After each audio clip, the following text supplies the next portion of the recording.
Welcome to Samba Samba. Enjoy the video. In this video, I will show how to make a Moringa tree bushy. Start by selecting a healthy young stem and prune just above a node to encourage 2 new shoots, remove weak growth, and space branches for airflow. Plant in well-draining soil, water deeply but infrequently to encourage rooting, and apply a balanced fertilizer monthly during the growing season to support vigorous lateral growth. Timing pruning is key. Prune during early growth to stimulate branching.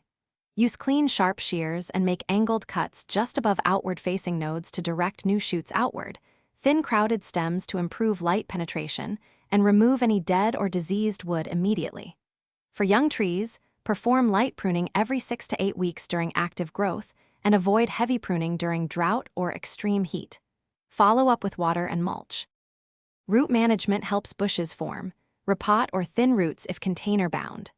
Loosen soil around the root ball when transplanting, prune long taproots to encourage lateral roots, and space plants at least 3 feet apart to avoid competition, improve airflow, and allow branching.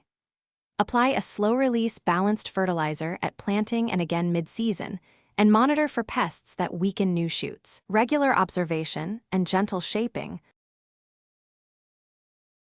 Thanks for watching. Consider subscribing if we helped you.